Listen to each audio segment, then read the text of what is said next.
बोला पुंडलिका वरदे हरी विठ्ठल श्री ज्ञानदेव तुकाराम श्री ज्ञानेश्वर माऊली महाराज की जय. गोपाल श्री कृष्ण भगवान की जय. सच्चिदानंद रोहिदास भगवान की जय. सब संतन की जय. हंस ब्रह्मात्री दत्त नारायण लक्ष्मण बल भीम सख्यानंद शांतामय बंडोबा केरोबा श्रीपाद रामदास नारायण रोहिदास भगवान की जय. सब संतन की जय. आत्मरूप गणेशु केलिया समरण होय सकळ विद्यांचे अधिकरण तेची वंदू चरण श्री सद्गुरुचे ते नमस्कारुणी आता गुरुर् ब्रह्मा गुरुर्विष्णू गुरुर्देव महेश्वर श्री गुरु साक्षात परब्रह्मेन तस्मेन श्री गुरुरे नमः.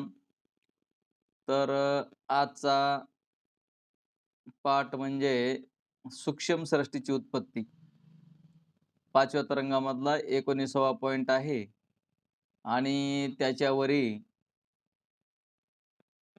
ईश्वर रचित जगतामध्ये जे मिथ्यात्व दिसते ते मायेचे आहे.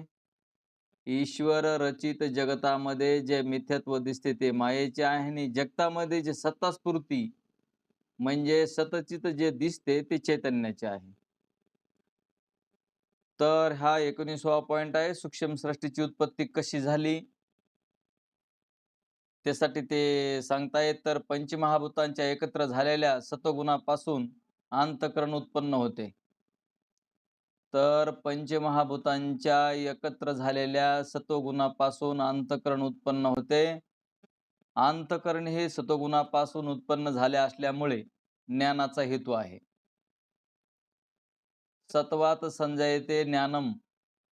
अंतःकरण हे शुद्ध सत्वगुणाचं असल्या कारणानं आपल्याला तिथं ज्ञान होतं आणि हे पंचमहाभूतांच्या एकत्र झालेल्या सत्वगुणापासून अंतःकरणाची उत्पत्ती आहे.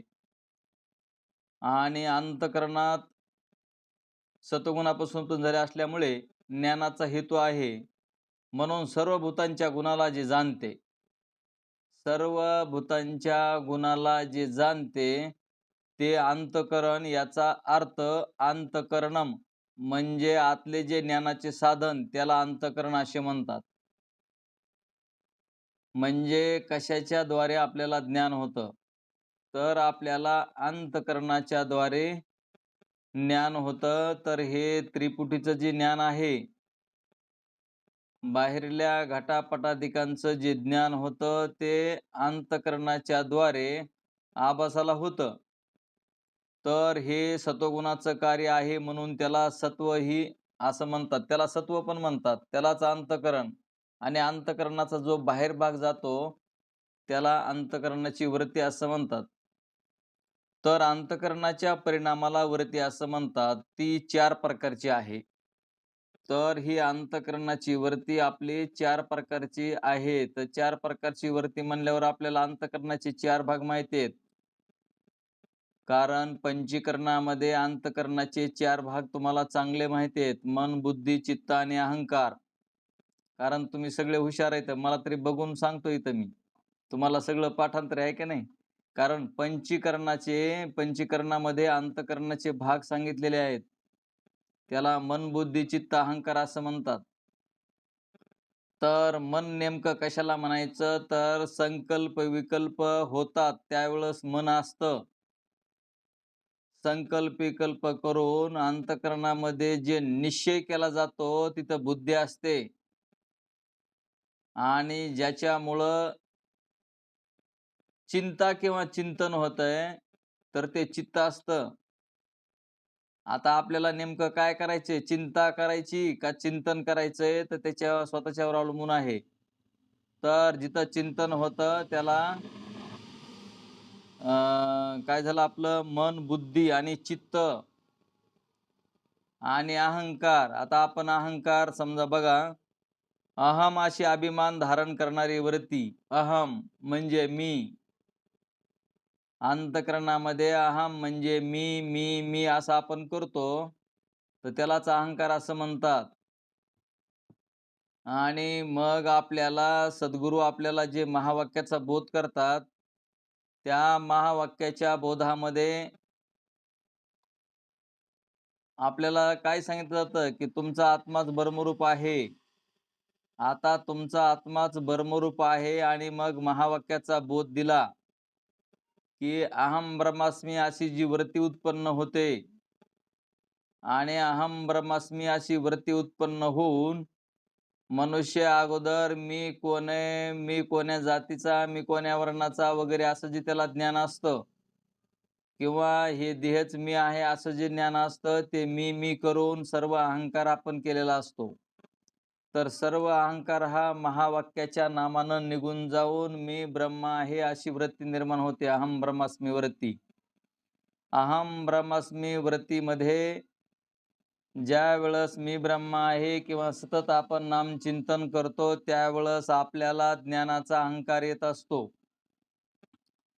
तर ब्रह्मास्मी वृत्तीचं एकच कार्य आहे, की अज्ञान घालवायचं आणि अज्ञान घालवण्याच्या नंतर अज्ञान म्हणजे काळी घार आणि ज्ञान म्हणजे पांढरी घार. तर आपल्याला म्हणले दोन्ही बी घारी मारून टाकायला सांगितल्या. नाहीतर अज्ञान घालवायचं आणि मग ती पांढरी घार, मी ज्ञानी, मी जपी, मी तपी, मी विद्वान, मी कीर्तनकार, मी प्रवचनकार वगैरे आपल्याला असं जे वाटतं. मी हे शब्द जोपर्यंत निघत नाही, तोपर्यंत अहंकार जात नाही आणि अहंकार आला आणि तो वाया गेला. अहंकार गेला आणि तोच देव झाला. तर आपल्याला अज्ञान आपलं जातं लवकर, पण अहंकार आपला जात नाही. मी ज्ञानी आहे किंवा मी ब्रह्म आहे वगैरे, वगैरे. मग आपल्याला हे सूक्ष्म जे अहंकार असतो, तो सर्वात घातक असतो सूक्ष्म अहंकार. तर आपल्याला अहंकार घालून आपल्याला सामान्य चैतन्यामध्ये येऊन आपल्या अंतःकरणाची वृत्ती ब्रह्माशी एकरूप करावी लागते. अंतःकरणाची वृत्ती ब्रह्माशी एकरूप करावी लागते आणि अंतःकरणाची वृत्ती आणि विषय हे एक होणं म्हणजेच प्रत्यक्ष ज्ञानाचं लक्षण आहे. मग जगाचं प्रत्यक्ष ज्ञान आहे आणि आपल्याला ब्रह्माचंही प्रत्यक्ष ज्ञान आहे. पण ब्रह्माचं प्रत्यक्ष ज्ञान म्हणजे आपलं जे मन आहे, बुद्धी आहे, चित्त, अहंकार म्हणजे आपलं अंतःकरण हे 4नं बनलेलं आहे. तर हे चारीही काढून टाकून आपण त्याच्याशी एकरूप व्हायचं आहे. तर त्याला सामान्य चैतन्य असं म्हणतात. तर मग आता हे कळालंय का आपल्याला अंतःकरणाच्या 4 वृत्त्या? तर पंचमहाभूतांच्या एकत्र झालेल्या रजोगुणांपासून 5 प्राणांची उत्पत्ती. पंचमहाभूतांच्या एकत्र झालेल्या रजोगुणापासून 5 प्राणांची उत्पत्ती. 5 प्राणांची उत्पत्ती रजोगुणापासून होते म्हणतात. आणि वरी आपल्याला सत्वगुणाचं अंतःकरण सांगितलं, सत्वगुणाच्या 4 वृत्त्या सांगितल्या आणि आता ते आपल्याला पंचमहाभूतांच्या एकत्र झालेल्या रजोगुणांपासून 5 प्राणांची उत्पत्ती होते आणि हे 5 प्राण स्थान व क्रियाभेदाने त्यांची नावे अशी आहेत. प्राण, अपान, समान, उदान. हे जे आपल्याला हे 5 प्राण, अपान, समान, उदान आणि व्यान हे 5 वायू आहेत आणि हे 5 वायू आपल्या शरीरामध्ये कसे कार्यरत आहेत, ते याच्यामध्ये त्यांनी सांगितलेलं आहे. तर पहिला प्राण आहे. प्राण नावाचा वायू. आता वायू तर एकच आहे, पण नावं कशी वेगवेगळी पडले? तुम्हाला माहिती आहे, की नावं वेगवेगळे का पडतात? पुरुष म्हणून एकच असतो, पण उपाधी भेदानं त्याला नावं दादा, मामा, काका, पप्पा, दादा ही सगळी जी नावं आहेत, काका वगैरे ही उपाधी भेदाने नावं असतात. मनुष्य एकच असतो. तसं प्राण हा एकच आहे. म्हणजे वायू हा एकच आहे, पण त्याला नावं प्राणच का पडलं? अपानच का? समानच का? उदानच का? आणि व्यानच का? ही जी नावं पडली ती कशामुळं पडले? तर उपाधिभेदानं. ते कुठं-कुठं कार्य करतात. ज्यांचे हृदयस्थान आणि आता हा प्राण हृदयस्थानामध्ये राहतो. हा प्राण हृदयस्थानामध्ये राहतो आणि त्याचं कार्य आहे सुधा आणि पिपासा म्हणजे तहान आणि भूक. तर ध्यानात घ्या, आपल्याला जे तहान आणि भूक लागते, आपण काय म्हणतो, मला लई तहान आणि भूक लागली. आता मला तहान आणि भूक लागली म्हणजे प्राणाला लागली का आत्म्याला लागली? तर ध्यानात घ्या, हे प्राणाचं कार्य आहे, तहान आणि भूक. मग प्राण राहावं म्हणून तहान भूक शमिवली पाहिजे की नाही? आपण म्हणतो तो एखादा ब्रह्मज्ञानी झाला म्हणजे त्यानं खाऊ पिऊ नये. ब्रह्मज्ञानाला काय त्याची जरुरी नाही. ब्रह्मज्ञानी म्हणल्यावर त्याला खायची प्यायची काय गरज आहे? म्हणजे ब्रह्मज्ञानी झाला की त्यांनी साधन सोडूनच दिलं पाहिजे. आणि जर त्या ब्रह्मज्ञानाचं शरीर साधन हे जर नाही राहिलं, तर इथून पाठीमागलचा जे संप्रदाय आहे, जे सर्व ग्रंथकार आहेत, ज्यांनी सिद्धांती ग्रंथ लिहिलेले आहेत किंवा जे साधू संत होऊन गेलेले आहेत, त्यांची शरीर पडले असते की नाही? म्हणून शरीर ही उपाधी आहे आणि हे प्राण हे तहान आणि भूक ही प्राणाला लागते. ही तुम्हाला लागत नाही म्हणजे तुम्ही ह्याच्यापेक्षा वेगळे आहात. पण साधन सांभाळावं लागतं. साधन जर नाही सांभाळलं तर मग हे कार्य कसं होईल? आता हे प्राणाचं कार्य झालं. आता आपणाचं कार्य आहे. आपण हा गुदस्थानात्व राहतो आणि तिथं त्याचं कार्य आहे, मलमूत्र क्षरण क्रिया करतो. मलमूत्राची क्रिया जी होते तर ती अपानवायूमुळे होते. आणि अपानवायू नाव का पडलं, तर तो कुठं राहतो आणि त्याच्या उपाधिभेदाने नाव पडलेलं आहे. तिसरा नंबर आहे नाभिस्थान व भुक्त पितांजल योग्य समान करतो तो समानवायू. हा समानवायू आपल्या नाभीमध्ये राहतो. समानवायू नाभीमध्ये राहतो आणि सर्व आपल्या शरीरामधलं जे कार्य आहे, भुक्त पितांजल म्हणजे पित्ताचं वगैरे कार्य सर्वत्र व्यवस्थित करायचं, त्याला समानवायू असं म्हणतात. आणि तो समानवायू आपल्या सर्व शरीराकडे त्याचं कार्य करतो. म्हणजे आपण जे खाल्लेलं अन्न त्यापासून जे रस उत्पन्न झालेला असतो, ते सर्व शरीरभर पुरवठा करायचं काम त्या समानवायूचं आहे. चौथा आहे कंठस्थान, त्याच्यामध्ये श्वासक्रिया करतो तो उदान. कंठस्थानामध्ये राहतो श्वास आणि त्या श्वासामध्ये क्रिया होते. तर तिथं ज्ञानोबाराय म्हणतात, अजापा जपणे उलट प्राणाचा आणि तेथेही मनाचा निर्धार असे. मग ही श्वासोश्वासाची क्रिया कंठस्थानामध्ये, तर हे प्राण आणि उदान श्वासोश्वासाची क्रिया करून हा प्राण आपल्याला 21,600 वेळेस आपल्या शरीरामध्ये जो जप होतोय तो ऑटोमॅटिक होतो आहे. तर कंठस्थानामध्ये हे उदान नावाचा वायू राहतो. हे 4 झाले. आणि 5 सर्व शरीरस्थान व सर्व संधित रसमेलन क्रिया करतो तो व्यान. सर्व शरीर स्थानात राहणारा हा वायू आहे व्यान. व्यान नावाचा वायू आपल्या पूर्ण शरीरभर कार्य करतो आणि सर्व संधित रसमेलन क्रिया करतो. म्हणजे चोहीकडे सर्वत्र पुरवठा करायचं काम हा व्यान वायू करत असतो. याशिवाय म्हणले दुसरे 5 उपप्राण आहेत. याशिवाय नाग, कूर्म, आता हे त्यांचे नाव आहेत उपप्राणाचे. 5 मुख्य प्राण आहेत आणि 5 उपप्राण आहेत. त्याच्यामध्ये नाग, कूर्म, कर्कल, देवदत्त, धनंजय असे हे 5 आहेत उपप्राण.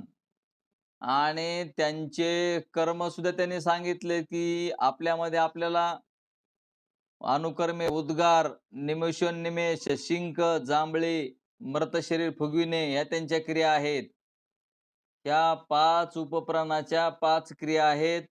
ज्ञानेश्वर महाराजांनी ज्ञानेश्वरीच्या 18व्या अध्यायाच्या 337 ओळीपासून ते 342 ओळीपर्यंत या 5 प्राण व 5 उपप्राण यांचे वर्णन केलेले आहे.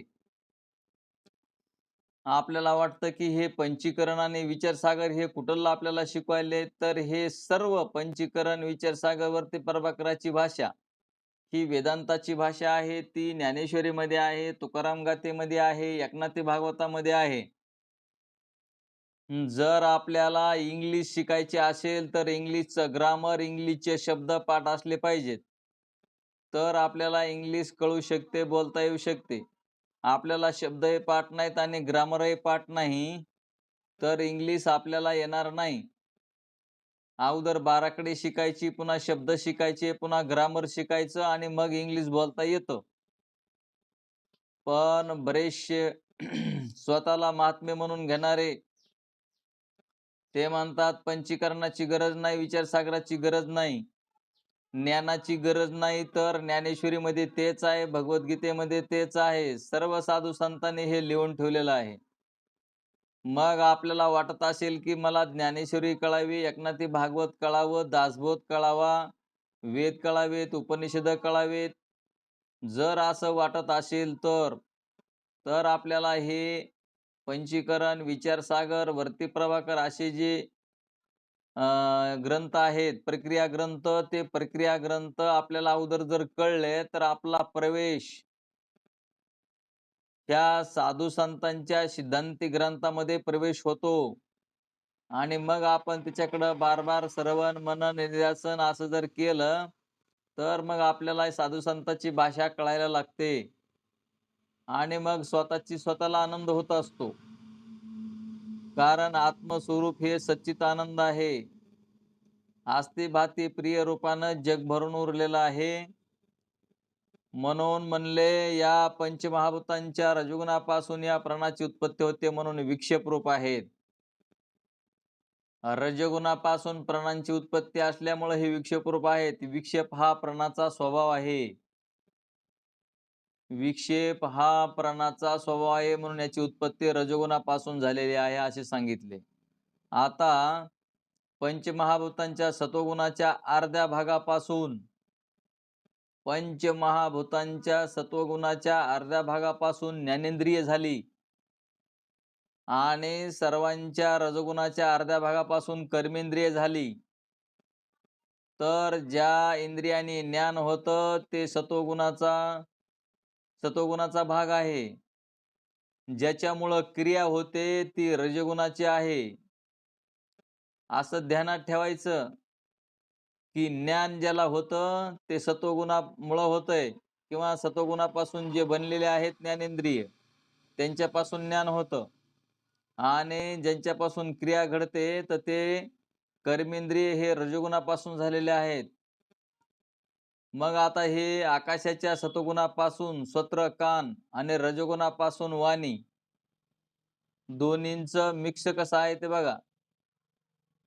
म्हणजे सत्वगुणाचं आणि म्हणजे ज्ञानेंद्रिय आणि कर्मेंद्रिय, सत्वगुण आणि रजोगुण हे आपल्या शरीरामध्ये असतात. आपल्या शरीरामध्ये तिन्ही गुण असतात. पण ज्याचं प्राबल्य जास्त होईल, आता तुमच्या काही प्रश्नाचं उत्तर इथं देऊन ठेवतो तुम्हाला. तुमच्यामध्ये ज्या गुणाचं प्राबल्य वाढलेलं असतं, सत्वगुण जर निर्माण झालेला असेल, तर त्या साधकांना परमार्थाशिवाय दुसरं काही आवडतच नाही. मग ज्ञानेश्वरी वाचावं वाटेल, भगवद्गीता वाचावीशी वाटेल, नामचिंतन करावंसं वाटेल, साधू संतांबद्दल बोललेलं आवडल, देवाबद्दल बोललेलं आवडल, तो सत्वगुण असतो. ज्यावेळेस आपल्याला रजगुण असतो, त्यावेळेस रजगुणवाल्या माणसाला देवदेव करावा वाटत नाही. रजोगुण ज्याच्याकडं जास्त उत्पन्न होईल तो. सर्वाकडं सर्व एका शरीरामध्ये तिन्ही बी गुण मिश्रित असतात.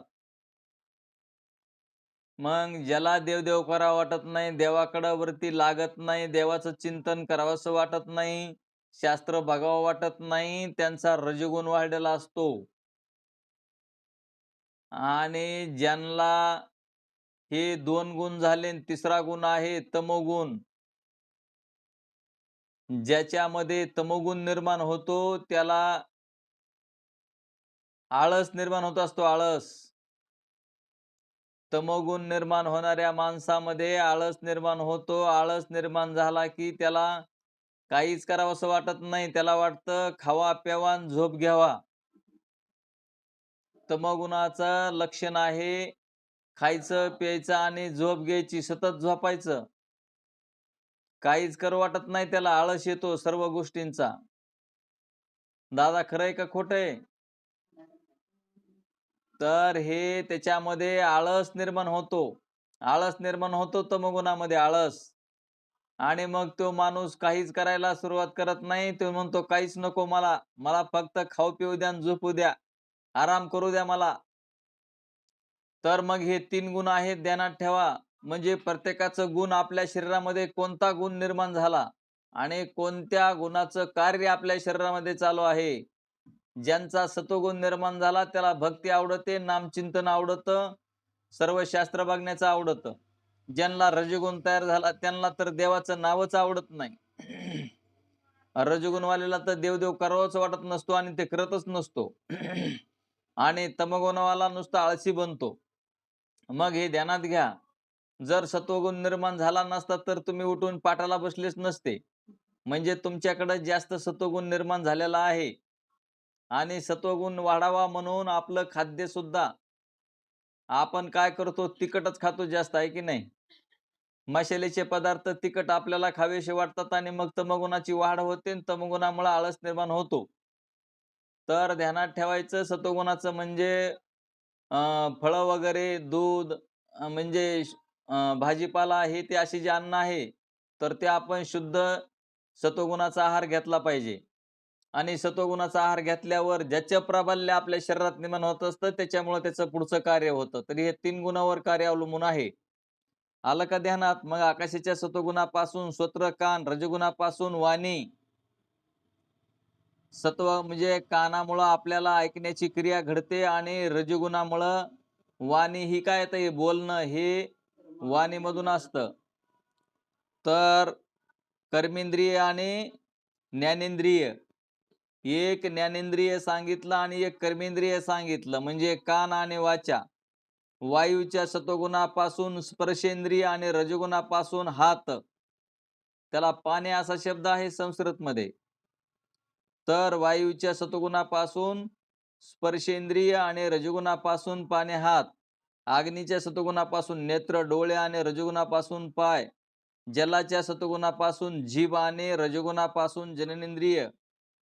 पृथ्वीच्या सत्वगुणापासून घ्राणेंद्रिय नाक आणि रजोगुणापासून गुद मल विसर्जनाचे द्वार. तर हे असे कर्मेंद्रिय आणि ज्ञानेंद्रिय अशा पद्धतीने बनतात म्हणून सांगितलं. आपल्या शरीरामध्ये तिन्ही प्रकारचे गुण असतात. ज्ञानाची साधने स्वत्रादी इंद्रिय आहेत व म्हणून त्यांना ज्ञानेंद्रिय असे म्हटलेले आहे. वाणी वगैरे क्रियेची साधने आहेत म्हणून त्यांना कर्मेंद्रिय म्हटलेले आहेत. कर्मेंद्रियाची उत्पत्ती रजोगुणापासून होते. कर्म इंद्रियांची उत्पत्ती रजोगुणापासून होते. ज्ञानेंद्रियाची उत्पत्ती सत्वगुणापासून होते. अंतकरण, पंचप्राण, 5 ज्ञानेंद्रिय आणि 5 कर्मेंद्रिय. ध्यानात घ्या. अंतकरणाचे 4 भाग आहेत, आहे का नाही? मन, बुद्धी, चित्त, अहंकार हे 4, त्याला एकच असं म्हटलेलं आहे. 5 प्राण, 5 ज्ञानेंद्रिय आणि 5 कर्मेंद्रिय असा मिळून हा तुमचा सूक्ष्म देह आहे. 16 जणांचा सूक्ष्म देह आहे. कुणी 19 जणांचा म्हणेन. 19 जणांचा घेतला तर मग अंतकरण, मन, बुद्धी, चित्त, अहंकार हे असे मिळून हे 4, अंतकरणाचे 4 आणि हे 15. 15 आणि 4 19. कोणी 19 तत्वाचा सूक्ष्म देह सांगल आणि अंतकरण जर एकच धरलं तर 15 आणि 1 16. 16चं होईल. यालाच लिंग शरीर असं म्हणतात. यालाच लिंग शरीर म्हणतात किंवा सूक्ष्म शरीर म्हणतात. तर हे अपंचीकृत भूतांचे कार्य आहे. या सूक्ष्म शरीरातील अवयवाचे ज्ञान इंद्रियांना होत नाही. याची गोलके म्हणजे राहण्याची ठिकाणे इंद्रियांना विषय होतात. पण इंद्रिय ही इंद्रियांना विषय होत नाहीत. बघा हे काय म्हणले तर गोलके म्हणजे राहण्याची इंद्रिय ठिकाण आहेत त्यांचे राहण्याचे. आता प्रत्येकाला राहायला ठिकाण पाहिजे का नाही? प्रत्येक इंद्रियांना राहण्यासाठी ठिकाण आहे. पण इंद्रिय ही इंद्रियांना विषय होत नाहीत. तर म्हणजेच समजा डोळा डोळ्याला कळत नाही, कान कानाला कळत नाही, आहे की नाही? असे विषय इंद्रिय ही इंद्रियांना विषय होत नाहीत म्हणजे स्वतःचे स्वतःला ते कळत नाहीत. तर स्थूल सृष्टीची उत्पत्ती सांगितली. आता आता झाली ही सूक्ष्म. आता तुम्हाला सूक्ष्म सृष्टी कशी उत्पन्न होते ती सांगितली. आता स्थूल सृष्टीची उत्पत्ती. तर स्थूल सृष्टीची उत्पत्ती सूक्ष्म सृष्टीनंतर स्थूल सृष्टीकरिता ईश्वरी भूतांचे पंचीकरण होते.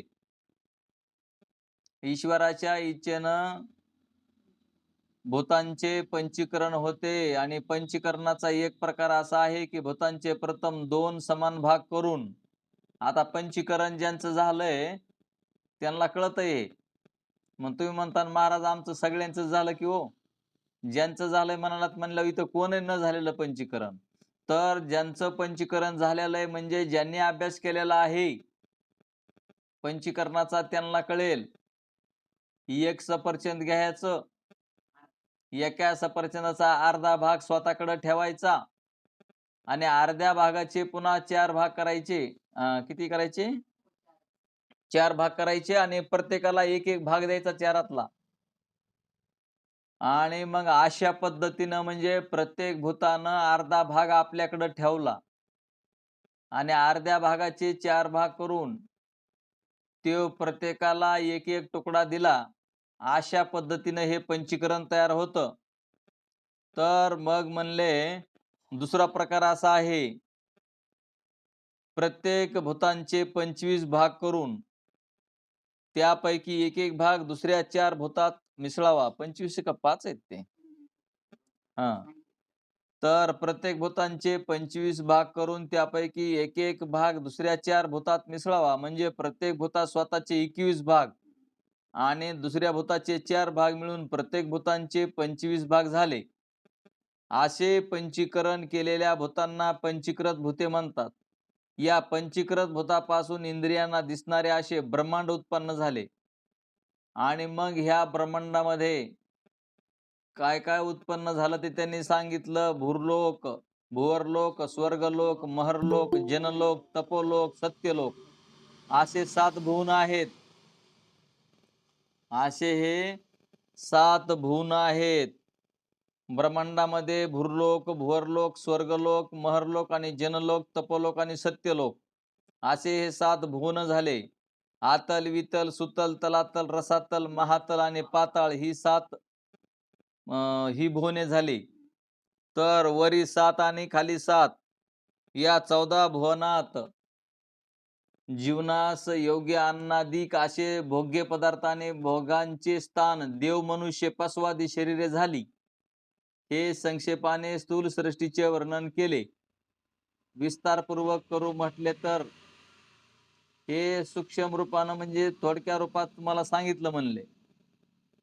जर विस्तारपूर्वक सांगायचं असेल तर कोट ब्रह्मदेवाच्या आयुष्याची सहायता मिळूनही ब्रह्मदेवाच्या आयुष्याची सहायता मिळूनही मायाकृत पदार्थांचा हिशोब लागणार नाही. आता तुम्हीच ध्यानात घ्या, जर तुमच्या स्वप्नामध्ये स्वप्न पडत होतं, स्वप्नामध्ये तुम्हाला काय काय दिसलं त्याची जर बेरीज करायची म्हणलं आणि त्याचं बघा हिशोब करायचा म्हणलं तर आता स्वप्नामध्ये जे जे पाहिलं, जिथे जिथे गेलो, जिथे जिथे जाऊन आलो आणि जागा झालं तर काहीच नव्हतं. आता काय हिशेब करता येईल त्याचा? तसं ईश्वराचं हे स्वप्न आहे सगळं जगत. 7 भुवन वरील 7 भुवन खाली हे असे हे 14 भुवन आणि 14 भुवनाला व्यापून असणारा तो परमात्मा म्हणजे चैतन्य. आता यांनी निर्माण केलेलं तर ते त्यांनी जे निर्माण केलंय ते आपल्या बुद्धीनं कसं आकलन होईल? तर म्हणले कोट ब्रह्मदेवाच्या आयुष्याची सहायता मिळूनही मायाकृत पदार्थांचा हिशोब लागणार नाही, असे वचिष्ठ ऋषींनी योग वचिष्ठ ग्रंथात म्हटलेले आहे. म्हणून योग वचिष्ठ ग्रंथ आणलाय त्यांनी वाचण्याचा प्रयत्न करावा. ज्यांनी आणला नसन त्यांनी मिळविण्याचा प्रयत्न करावा. 3 शरीराचे वर्णन आहे. या मायाकार्य पदार्थामध्ये 3 शरीरे आणि 5 कोश आहेत. या मायाकार्य पदार्थामध्ये 3 शरीरे आणि 5 कोश आहेत. आता 3 शरीर म्हणजे तुम्हाला आहेत की नाही 3 शरीर? 3 शरीर तुम्हाला पण दिलेले आहेत आता तुम्ही म्हणताल आम्हाला एकच शरीर आहे, तुम्ही 3 कसं म्हणायला लागले? तर तुम्हाला 3 विभाग आहेत. स्थूल, स्थूल म्हणजे हे दिसतंय ते स्थूल आणि आताचाच तुम्हाला लिंग शरीर सांगितलं, लिंग शरीर. त्याला सूक्ष्म शरीर असं म्हणतात.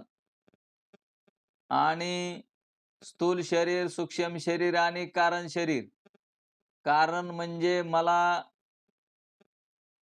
आता देवाबद्दल काही कळत नाही, देव काही दिसत नाही, याच्याबद्दलचं जे अज्ञान आहे ते मूलाज्ञान आणि सृष्टीविषयक अज्ञान आहे ते तुलाज्ञान. मग हे असे तुम्हाला स्थूल, सूक्ष्म कारण आणि पुन्हा नंतरचा शेवटचा महाकारण आहे. अहम ब्रह्मास्मी वृत्ती हे महाकारण देह प्रगट करून अज्ञान घालवून आपण सर्वसामान्य स्वरूपामध्ये आपल्याला राहायचं आहे. शुद्ध सत्वगुण सहित माया ईश्वराचे कारण शरीर व मलिन सत्वगुण सहित अविद्येचा अंश जीवाचे कारण शरीर.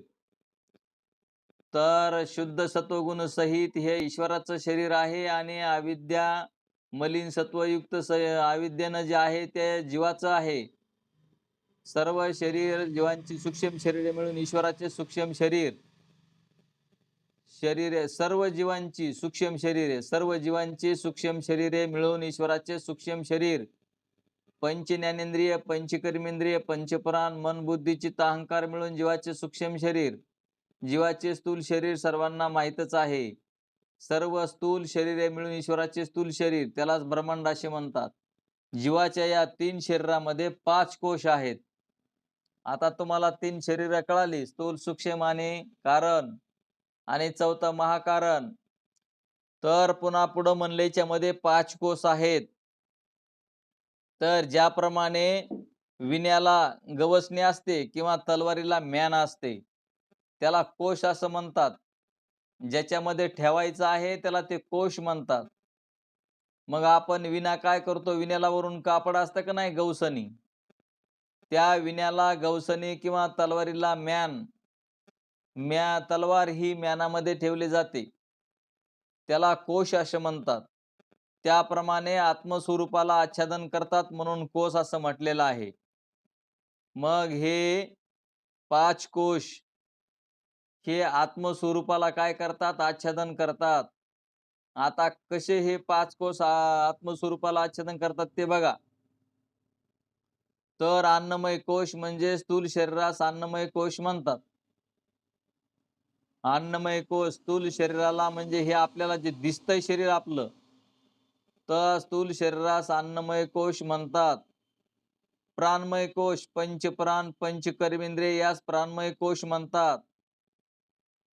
पंचप्राण, पंचकर्मेंद्रिय यास प्राणमय कोश म्हणतात. मनोमय कोश, पंच ज्ञानेंद्रिय, संकल्प विकल्पात्मक अंतःकरण वृत्ती याला मनोमय कोश म्हणतात. विज्ञानमय कोश म्हणजे पंच ज्ञानेंद्रिय आणि निश्चयरूप अंतःकरणाची वृत्ती म्हणजे बुद्धी, तिला विज्ञानमय कोश असं म्हणतात. तर आणि आनंदमय कोश कारण शरीरास आनंदमय कोश म्हणतात. याप्रमाणे जीव ईश्वराच्या 3 शरीरामध्ये 5 कोश आहेत. हे आत्मस्वरूपाला आच्छादन करतात, म्हणजे आत्मस्वरूपावरच राहतात, म्हणजे आत्म्याचे ज्ञान होऊ देत नाहीत, आवरण करतात. म्हणून यांना कोश असे म्हटलेले आहे. अनेक मंदबुद्धी लोक या 5 कोशातील अनात्म पदार्थापैकी एखाद्या पदार्थास आत्मा समजून, बघा म्हणले, अनेक मंदबुद्धी लोक या 5 कोशातील अनात्म पदार्थापैकी एखाद्या पदार्थास आत्मा समजून मुख्य साक्षीरूप आत्मस्वरूपाहून विन्मुख राहतात. त्यापैकी कोणकोणत्या अनात्म पदार्थास आत्मा समजतात ते कर्माने सांगतो म्हणले. म्हणजे प्रत्येक जण काय करतंय, थोडा थोडा विचार करून कशाला आत्मा म्हणायचं ते नाही कळालं की आपलं कशाला तरी आत्मा म्हणायचं आणि मग आपलं चालायचं. तर त्यांच्यापैकी आता हे किती जण आहेत ते बघा. अन्नमय कोशास आत्मा समजणाऱ्याचे मत, अन्नमय जे कोश आहे त्यालाच आत्मा म्हणायचं, म्हणजे ह्या स्थूल शरीरालाच आत्मा म्हणायचं. आणि स्थूल शरीर जर नसल तर मग काय खरंय म्हणते. स्थूल शरीर जर असेल एखाद्याला आणि त्याच्यामध्ये जर तुमचं सूक्ष्म शरीर नसत तर तो मनुष्य जिवंत राहील का? पण तितका विचार न करता फक्त वरच्या रूपानं काही नाही, वरल्या देहालाच आत्मा म्हणायचं. हा देह आहे तोपर्यंतच खावं प्यावं आईस मौज मजा करावी, देह पडल्यावर कुणी बघितलं जातो येतो, काय खरंय आणि कुणाला माहिती असं म्हणतो. म्हणून अन्नमय कोशास आत्मा समजणाऱ्याचे मत काय ते बघा. प्रल्हादाचा मुलगा जो विरेचन हा नास्तिक होता. प्रल्हादाचा मुलगा विरोचन हा नास्तिक होता आणि प्रल्हादाचा बाप बी कसा होता, ते बी नास्तिकच होता. पण नास्तिकाच्या पोटी सुद्धा भक्त प्रल्हादासारखे जन्माला येतात. तर म्हणले प्रल्हादाचा मुलगा जो विरोचन हा नास्तिक होता, त्याचे अनुयायी सगळे पामर होते. ते स्थूल शरीरास म्हणजे अन्नमय कोशास आत्मा समजत. बघा ते कशाला समजत आत्मा, तर म्हणजे देहालाच, या स्थूल शरीरालाच आत्मा समजत. त्याला ते अशी युक्ती सांगतात की मनुष्य मी अशी स्थूल शरीराच्या ठिकाणी अहमबुद्धी ठेवतो. आता माणूस म्हणतो का नाही, मी असं शरीराला सहित म्हणतो. स्थूल शरीर आत्मा, स्थूल शरीरच आत्मा आहे. त्याच्यामुळं हे जे दिसणारं जे शरीर आहे तेच आत्मा आहे. सर्वांचे प्रेम स्थूल शरीरावर आहे. हे असे हे अन्नमय कोशाला आत्मा म्हणणारे म्हणजे नास्तिक लोक. म्हणजे प्रल्हादाचा मुलगा विरोचन हा नास्तिक होता आणि तो देहालाच आत्मा म्हणत होता. त्याचे अनुयायी सुद्धा देहालाच आत्मा म्हणत होते. सर्वांचे प्रेम स्थूल शरीरावर आहे. आता हे खरंय का खोटंय? स्थूल शरीरावर सर्वांचं प्रेम आहे. स्त्री धन पुत्राधिक स्थूल शरीराला अनुकूल असतील तर जवळ करतो. स्त्री धन पुत्र संपत्ती हे सगळे आपल्याला जर अनुकूल असतील तर ते आपण त्यांना जवळ करतो आणि प्रतिकूल असतील तर त्याग करतो. म्हणजे सर्वांचे प्रेम स्थूल शरीरावर आहे असे म्हणणारे हे म्हणजे अन्नमय कोशासच आत्मा म्हणणारे, स्थूल शरीरालाच आत्मा म्हणणारे. म्हणून स्थूल शरीराच आत्मा आहे. त्या स्थूल शरीराला वस्त्रालंकाराने सुशोभित करून, त्या स्थूल शरीराला वस्त्रालंकाराने सुशोभित करून तसेच चांगल्यापैकी भोजन देऊन, आता तुम्ही सांगा तुमची आमची तरी काय प्रवृत्ती चाललेली असते, की आपल्याला काय पाहिजे, भारी भारी कपडे पाहिजे, सूटबूट पाहिजे, खायला चांगलं चुंगलं पाहिजे आणि देहालाच देव म्हणायचं का? तर मग हे देहाला देव म्हणणारे देहाला देव म्हणणारे हे अन्नमय कोशास आत्मा समजणाऱ्यांचं मत आहे. आणि आपल्याला सुद्धा वाटते की नाही चांगले कपडे असावा, चांगलं खाया प्यायला असावा आणि म्हणून या स्थूल शरीराला वस्त्रालंकाराने सुशोभित करून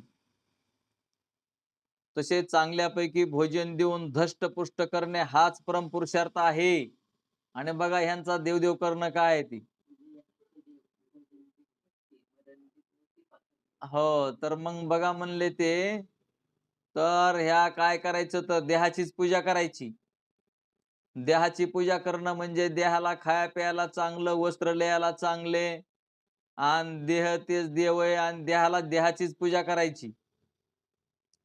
आणि अशा पद्धतीचं म्हणून म्हणले, मग ते म्हणतात की हाच परमपुरुषार्थ आहे आणि देह तोची देव, भोजन ती भक्ती. बघा काय म्हणते ते, त्यांचं प्रमाण काय आहे ती. तुकाराम महाराजांनी हे प्रमाण सांगून ठेवलंय की त्यांचं म्हणणं काय आहे. देह तोची देव, भोजन ती भक्ती, मरण ते मुक्ती पाखंड्याची. मरणालाच मुक्ती म्हणते तर आणि देहालाच देव म्हणायचं आणि भोजन करणं हीच भक्ती. बघा, आणि मरण ते मुक्ती पाखंड्याची असं तुकाराम महाराजांचं प्रमाण आहे. तर असं मत म्हणले हे अन्नमय कोशास आत्मा समजणाऱ्याचं मत आहे, की आहे तोपर्यंत देहाला सांभाळायचं, कोण कोणाचं असतं कोण कोणाचं नसतं, खाया प्यायला आपण आपलं चांगलं चुंगलं खायचं, चांगलं राहायचं, देवदेव नाही करायचा, काही संबंध नाही, बाकीचं काही जाणायचंच नाही. फक्त स्वतःला काय पाहिजे ते, आणि सरासरी मग ध्यानात ठेवा, हे अन्नमय कोशाचा आत्मा समजणाऱ्याचं मत. आता हे एक जण झाला की दुसरा जागा होतो, आणि दुसरा जागा झाला तर ते काय म्हणतो बघा, इंद्रियांना आत्मा समजणाऱ्याचे मत. ते म्हणतो तुमचा स्थूल देह जरी असला, हा दिसणारा देह जरी असला आणि ह्याच्यामध्ये जर इंद्रिय नसले, मग तुमचा स्थूल देह देव होऊ शकत नाही म्हणतो. दुसरा एक जण उठलाय ना, तर पहिला होता तर ते म्हणला देहालाच आत्मा, पण दुसरा जी जागा झाला ते म्हणला तुमचं म्हणणं खोट आहे म्हणला. देह जरी असला तरी पण देहामध्ये जर इंद्रिय नसतेन, तर मग आपण काय याला देव कसं म्हणता येईल? तर इंद्रियांनाच देव म्हणायचं म्हणतो त्यो. मग आता काय म्हणतो बघा, इंद्रिय आत्मा समजणाऱ्याचे मत असे आहे, स्थूल शरीर आत्मा नाही. हे दिसतंय ते शरीर आत्मा नाही म्हणतो. स्थूल शरीरामध्ये इंद्रिय असतील तर जीवन व्यवहार होतो, इंद्रिय नसतील तर मरण व्यवहार होतो. आता म्हणजे एखादं इंद्रिय नसलं तर बघा, ज्यांना ऐकू येत नाही, ज्यांना डोळे नाहीत, मग आता तुम्ही सांगा त्यांचा व्यवहार होतोय का बरोबर?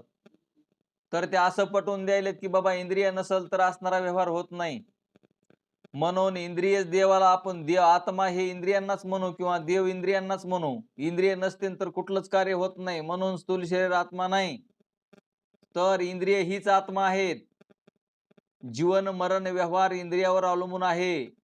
काय करायचंय म्हणले, इंद्रिय नसलं, पाय नसते तर चालता आलं असतं का म्हणतेत, हात नसतं तर खाता पिता आलं नसतं का, येतंय का म्हणतेत. म्हणजे इंद्रिय नसल तर कार्य होत नाही, मग काय मेलेलं बरं, असं आपण म्हणतो की नाही. तसं मग असणार आहे, हे इंद्रियालाच आत्मा म्हणणारे. इंद्रियाची हालचाल असेल तर जिवंत समजतात, आणि इंद्रियांची हालचाल बंद पडली की मेला असे समजतात. म्हणून यावरून इंद्रिय ही आत्मा आहेत असे त्यांचे मत आहे. आता स्थूल शरीराचं खंडन ह्यांनी आत्मा इंद्रियांनाच आत्मा म्हणणाऱ्याने खोडून टाकलं की तुमचा स्थूल देह काय कामाचा, इंद्रिय नसते तर मग आम्ही इंद्रियालाच आत्मा म्हणतोत म्हणले. आता हे झाले 2 पॉइंट. तिसरा आहे प्राणमय कोशाचा आत्मा समजणाऱ्याचे मत. ते म्हणते तुमचे सगळे इंद्रिय जरी असले, स्थूल देह जरी असला, तर पण प्राण जर नसन तर मग तुमचं शरीर चालल का? एखादं इंद्रिय कमी असलं तर चालतंय म्हणते ते. एखाद्या वेळेस कान नसला, बहिरा असला तरी त्याच्या वाचून जगू शकतो, मुका असलं तरी ते जगू शकतंय. पण ज्याला प्राणच नाही तर ते कसं काय जगन म्हणतो. म्हणजे तिसरा उठला आणि हे तिसरा म्हणणाऱ्याचं मन आहे, हे तिसऱ्याचं. नाही नाही नाही नाही महाराज, मला थांबा म्हणले, मला मला ह्याच्यापेक्षा पुढचं ध्यानात येतंय म्हणले. स्थूल देह असणारा तुमचा आत्मा म्हणतो, त्यांचं खोडून टाकलं इंद्रिय आत्मा म्हणणाराने, आणि इंद्रिय आत्मा म्हणणाराचं म्हणणं ह्या प्राणवाल्यानं खोडून टाकलं. प्राणच जर शरीरात नसेल तर मग तुमचे इंद्रिय काय कामाचे आहेत? म्हणजे आपण काय करू, तो प्राणालाच आत्मा म्हणू, आणि प्राण नसेल तर भागत नाही, हे प्राणाचं मत आहे. तर याच्यावरून म्हणजे तुमचा प्राणमय कोशच आत्मा आहे, प्राणालाच आत्मा म्हणा असं म्हणणाराचं मत आहे. तर या सर्व कारणावरून प्राणाचा आत्मा आहे असे प्राणाला आत्मा समजणाऱ्याचे मत आहे. आता ह्या तिघांचं झाल्याच्या नंतर चौथा आला, ते म्हणतो मनमय कोशाचा आत्मा समजणाऱ्याचे मत. आता ते म्हणतो मनालाच तुम्ही आत्मा म्हणा, कारण जर मनुष्याला जर सगळं आहे आणि मनच नाही, म्हणजे स्थूल देह आहे, सूक्ष्म देह आहे, तुमचा प्राण बी आहे, पण तुम्हाला मन नाही. मन नसल तर तो मेंटल पागल असं म्हणतात का नाही? अहो त्याला मनानं काही करायचे येत नाही ना, ते येडय म्हणतात ते. मग आता मनालाच देव म्हणणारा ह्यो निघाला. मग आता अगोदर आता शरीराला देव म्हणणारा, त्याच्यानंतर इंद्रियांना देव म्हणणारा, आणि त्याच्यानंतर प्राणाला देव म्हणणारा, यांचे म्हणणे हेच खोडायला लागले. बघा हे असे निघालेत हे आता बघा. मनोमय कोशाचा आत्मा समजणाऱ्याचे मत. मन येव मनुष्यनाम कारण बंध मोक्ष येव. मनोमय कोशवादी असे म्हणतात की घटाप्रमाणे ज्ञानशून्य अशा प्राणाचा आत्मा म्हणता येणार नाही. ज्ञानवान असे मनच आहे. बंध मोक्ष हे मनाच्या अधीन आहे. विषयासक्त मन बंधाला हेतू आहे आणि विषय वासना रहित मन मोक्षाला हेतू आहे. मनामुळेच इंद्रियांना ज्ञान होतं. मनाचा संबंध नसेल तर इंद्रियांना ज्ञान होत नाही. म्हणून सर्व व्यवहाराला सहाय्य करणार मनच आहे, आणि मनालाच आत्मा मना म्हणतो तो. आता हे एवढे झाल्याच्या नंतर मग आता बुद्धिवादी निघाला, विज्ञानवादी. विज्ञानवादी म्हणतो तुम्हाला सगळे बाबा, हे पाठीमागला देह आहे, सूक्ष्म देह आहे, इंद्रिय आहेत, प्राण आहे, मन आहे, पण ज्याला बुद्धी नाही. आता बुद्धी नसल्यावर म्हणले त्याचा व्यवहार होतो का ठीक? मग काय करा म्हणतो, तुमचं सगळ्यांचं खोडून टाकलं ह्यानं, बुद्धीलाच आत्मा मानणाराचं मत आहे. तुम्ही काय करा म्हणतो, बुद्धीलाच आत्मा म्हणा. तर क्षणिक विज्ञानवादी बौद्धांचे असे मत आहे, की मनाचा व्यवहार बुद्धीच्या अधीन आहे आणि बुद्धीच मनाचा आकार धारण करते. म्हणून क्षणिक विज्ञान रूप बुद्धीचा आत्मा असे आत्मा मन आत्मा नाही. सर्व पदार्थ विज्ञानच बनले असून ते विज्ञान प्रकाश रूप आहे. त्या विज्ञानाची क्षणामध्ये उत्पत्ती, पहिल्या क्षणी उत्पन्न झालेल्या विज्ञानाचा नाश दुसऱ्या क्षणी होतो. दुसऱ्या क्षणी उत्पन्न झालेल्या विज्ञानाचा नाश तिसऱ्या क्षणी होतो. याचा अर्थ विज्ञान हे क्षणिक आहे. क्षण शब्दाचा अर्थ असा आहे, की डोळ्याची पापणी झाकून उघडली की एवढ्यामध्ये 8 क्षण होतात. याप्रमाणे दुसऱ्या विज्ञानाची उत्पत्ती झाली की पहिल्याची निवृत्ती होते. ते सगळे विज्ञान क्षणिक आहे. दुसऱ्याची उत्पत्ती की पहिल्याचा नाश असा प्रवाह आहे. त्यालाच ते विज्ञानधारा अशी 2 प्रकारची आहे. अहम अहम अशी विज्ञानधारा, तिला अलय विज्ञानधारा किंवा बुद्धी असे म्हणतात. तसेच हा घट आहे, हा पट आहे, हे शरीर आहे असे विज्ञानधारेस परवर्ती विज्ञानधारा असे म्हणतात. आलय विज्ञानधारेपासून परवर्ती विज्ञानधारेची उत्पत्ती. म्हणले, महाराज तुम्ही हे असं वाचित चाललात की आम्हाला काही कळत नाही. तुम्हाला याच्यातलं जरी नाही काही कळालं तर बुद्धीलाच आत्मा मानणाऱ्यांचं मत आहे. मग बुद्धीचा आत्मा आहे. आता इथून पाठीमागलचे प्रत्येकानं खोडून टाकलं, ह्यांचं म्हणणं वेदांताला खोडायची गरज नाही. इथं प्रत्येक जण पुढं आला की ते पाठीमागल्याचं मत खोडीत आहे. तर म्हणून म्हणले मनाचे स्वरूप, इथं फक्त एवढं ध्यान घ्यायचं की हे बुद्धीला आत्मा मानणाऱ्याचं मत आहे. मनाचे स्वरूप प्रवर्ती विज्ञानधारेची उत्पत्ती होते. मनाचे स्वरूप प्रवर्ती विज्ञानधारेमध्ये आहे, म्हणून ते आलय विज्ञान रूप बुद्धीचे कार्य आहे. याकरिता आलय विज्ञानधारा हे जिचे स्वरूप आहे, अशी जी बुद्धी म्हणजे विज्ञान हेच आत्मा आहे. बुद्धी म्हणजे विज्ञान, यालाच आत्मा मना म्हणणाऱ्याचं मत आहे. आलय विज्ञानधारेमध्ये प्रवर्ती विज्ञानधारेच्या बादचिंतनाने निर्विशेष अशी जी क्षणिक विज्ञानधारा, त्या क्षणिक विज्ञान रूप आलय विज्ञानधारेच्या स्थितीतच मोक्ष असे क्षणिक विज्ञानवादी म्हणतात. याप्रमाणे क्षणिक विज्ञानवादी विज्ञान म्हणजे बुद्धी, ती क्षणिक स्वयंप्रकाश आहे अशी कल्पना करून बुद्धीसच आत्मा समजतात व परवर्ती रूप विज्ञानधारेचा आलय विज्ञानधारेत लय करणे याचे नाव मोक्ष. बघा, हे परवर्ती रूप विज्ञानधारेचा आलय विज्ञानधारेत लय करणे याचे नाव मोक्ष समजतात. तर हे प्रत्येकाचं मत खोडून टाकणारे त्यांचे तेच आहेत. तर म्हणून म्हणले पुढे हे आनंदमय कोशास आत्मा समजणाऱ्याचे मत. तर हे आपण उद्याच्याला पाहू. बोला पुंडलिका वरदे हरी विठ्ठल, श्री ज्ञानदेव तुकाराम, श्री ज्ञानेश्वर माऊली.